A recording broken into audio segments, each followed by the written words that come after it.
Azıcık bekleyin. Avukat hanımın bir görüşmesi var. Birazdan alacak sizi. Ben de bu arada dava dilekçenizi hazırlayayım. Tamam.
Buyurun.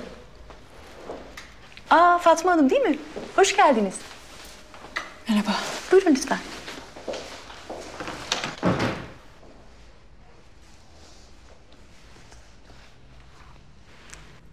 Fatma Hanım, neden boşanmak istiyorsunuz?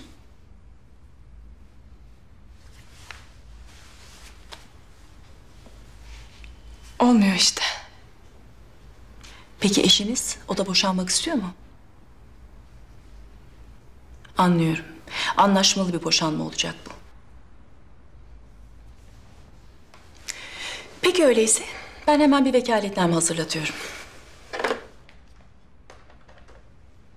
Bir vekaletname hazırlayın lütfen. Tamamdır. Teşekkür ederim.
Çık!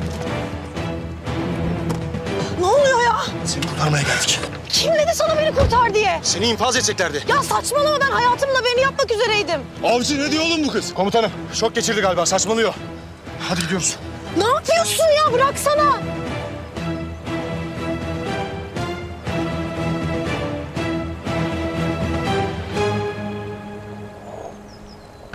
Destek geliyor.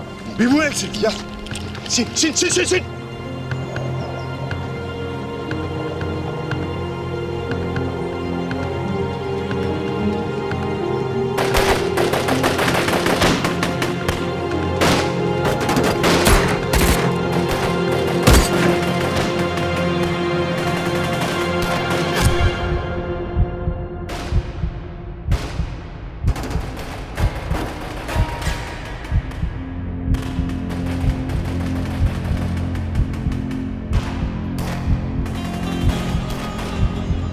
Hafız!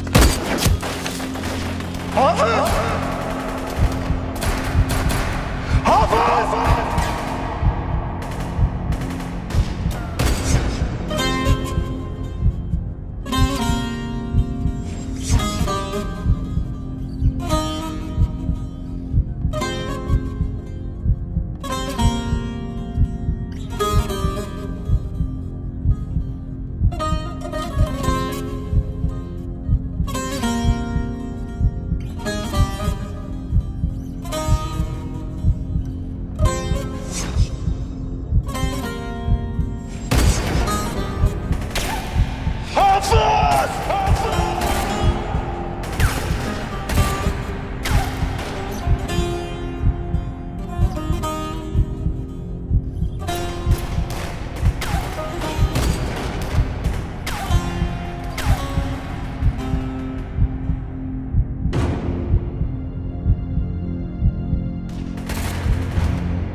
Hafız ses ver Hafız!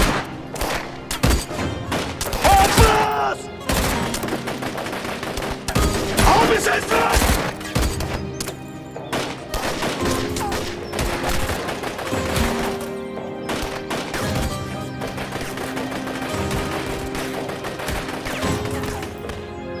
Kusura bakmayın avukat hanım, ben yapamayacağım galiba.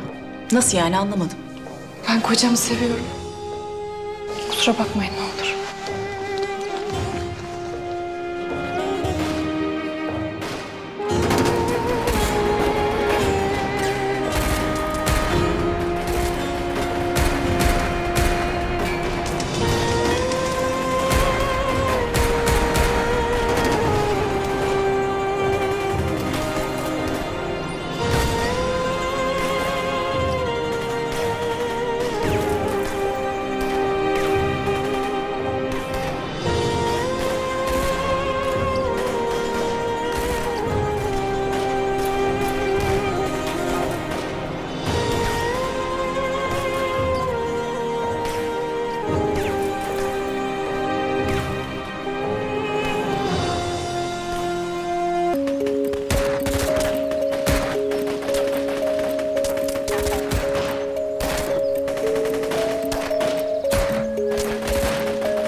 Hafız!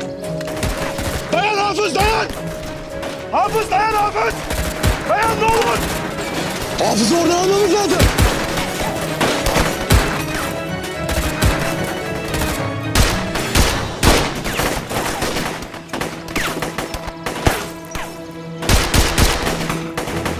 Komutanım